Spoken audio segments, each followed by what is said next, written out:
Joining me live now is Michael Freeman from Israel's Foreign Affairs Ministry. Michael, thanks so much for your time. Are you any closer to a ceasefire?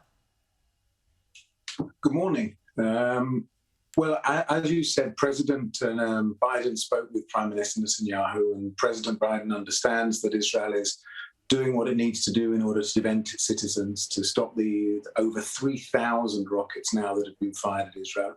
And I hope that in the coming days we'll be able to achieve the aims that we need to achieve, which is to ensure that Hamas will not be firing rockets on our civilian population. So does that bring you any closer to that ceasefire? Well, that really depends on Hamas. Hamas can bring us closer to a ceasefire by stopping the rockets. You know, we're not really asking for anything drastic here. We're asking for the Islamist terror organization Hamas to stop firing rockets indiscriminately on our population and to commit to not to do so in the future. And that's what we're wanting to do. It's what any country in the world would do when its civilian population was under fire from rockets. So I hope that Hamas will soon stop their rocket fire, that they will understand that it needs to stop for a long time, and that we can move forward. Have the lines of communication with Hamas reopened, or are they open? Well, as I said, Hamas is a terror organization. We don't have a conversation with the Hamas terror organization. There are a number of people in the region who are mediating, and there are a number of people who are having conversations. And I hope that really this depends on Hamas. As I said, it's not about whether or not this country says this or this country says that. It's about whether Hamas stop firing their rockets and they stop firing and stop attacking. No, Hamas is dedicated to the destruction of the state of Israel. They're dedicated to the death of all Jews. And until they stop firing those rockets and until they stop attacking us, there's not really much to have a talk about a ceasefire, because in the past, every time we've had one of these so-called ceasefires, it's lasted 24 hours, 48 hours, a couple of weeks. It's kind of become almost a sick joke here that Israel does the ceasing and Hamas does the firing. And we're not really prepared for that to happen again. We want to make sure that any agreement is a long-term one that means that they will stop attacking our civilians. Israel's bombardment of Gaza and, as you put it, the defence of Israel and your population has been noted by many as quite unprecedented in recent years. Is this part of the aim, deterrence, to really damage Hamas so much that this is not attempted in the near future? Well, there's no question that we want to make sure, we want to destroy Hamas's infrastructure, destroy their ability to attack Israel. But that's obviously at the moment that's difficult. Hamas carry out a double war crime. They take their rockets, they take their command and control centers, and they place them within civilian centers inside Gaza.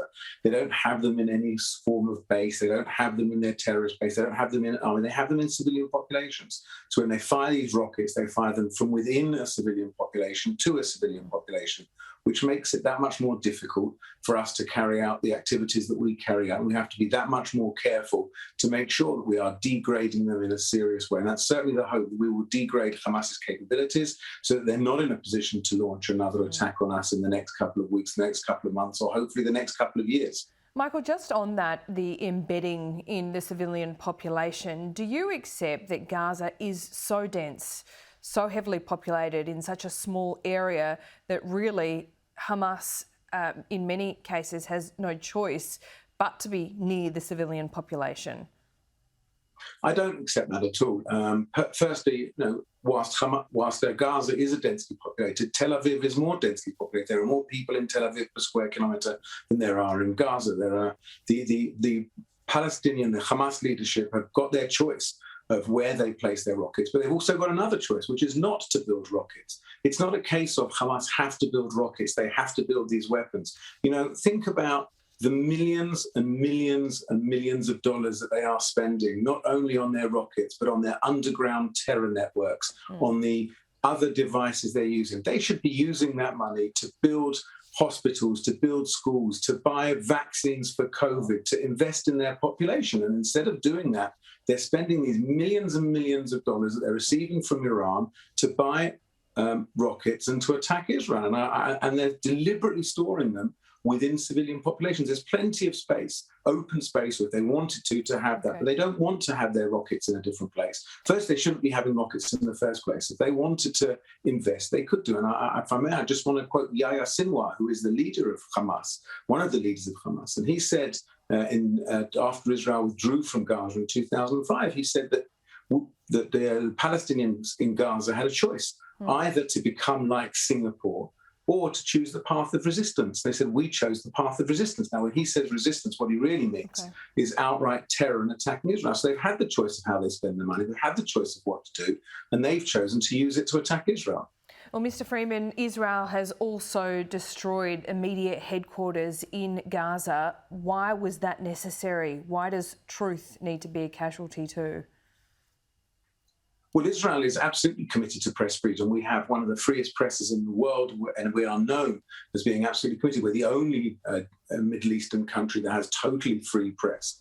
This building, though, inside this building, Hamas were using their office, one of the number of offices in there, in order to plan terror attacks. This wasn't just some form of office they had. They were planning and actively planning terror attacks against Israel, against our civilian population. And so we gave everybody plenty of warning and said to them that, unfortunately, we need to take this building down because it's being used to plan terror attacks against Israel. We gave everybody a long warning. Everybody left the building, and then we destroyed the building to stop Hamas from planning. You know, Mr. Freeman, when Hamas sorry to interject, but that has been rejected by the international press body. Will Israel provide that proof? Well, I understand that the press have denied that, but Israeli intelligence is known across the world as being one of the best intelligence agencies, that our intelligence information that we provide is well respected and well accepted. And that would be no difference in this instance. Will you make public that intelligence? Well, by the very nature of intelligence, it's not always possible to make public, but certainly we will share the intelligence that we need to share with the allies that we need to, in order to make sure that people understand exactly what was in that building. Okay, so just to be very clear on that, our allies have called for the proof of that actually being the case, the justification for bombing that media building. And you're saying that Israel is happy to provide that to allies? But I'm saying that we've shared the information with some people, and that our intelligence information is absolutely known, is absolutely trusted across the world. And our intelligence service has been very, very clear that in that building, Hamas were using that for planning and actively planning terror attacks against Israeli civilian populations. Mr. Freeman, we spoke to you late last week and you were helpful enough to correct a tweet that was sent out by the Israeli Defence Force about a ground incursion into Gaza. Now there's some speculation that was done deliberately to try and, warn Hamas through international media. Is that correct?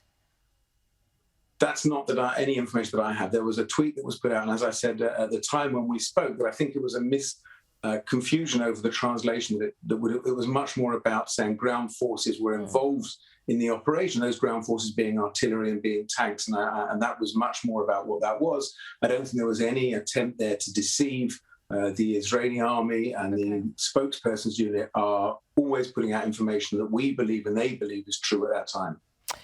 Mr. Freeman, it's approaching 3 a.m. in Israel, so this will be my last question to you. Thank you for your time once again. The casualty list is very lopsided. Does Israel risk losing the support of allies?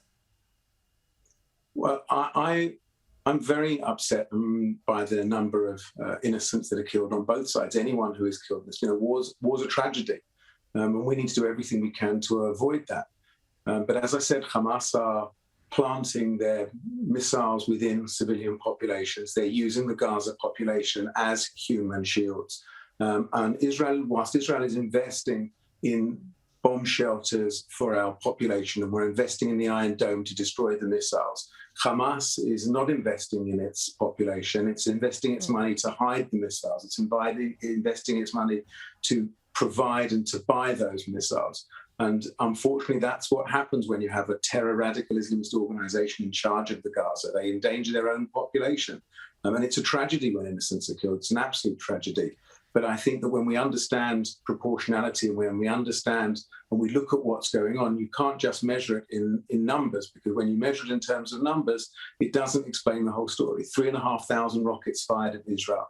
Israel's carried out 800 strikes on Gaza, targeted carefully, whereas the 3,500 rockets aimed. And if we didn't have bombshells and if we didn't have the Iron Dome, the casualty list on Israel would be many, many thousands. We do everything we can to protect our population, and Hamas does everything they can to endanger their population. The question we always get here, Michael, is that why can't you just use the Iron Dome that's 90% effective? Why do you need to fire missiles into Gaza?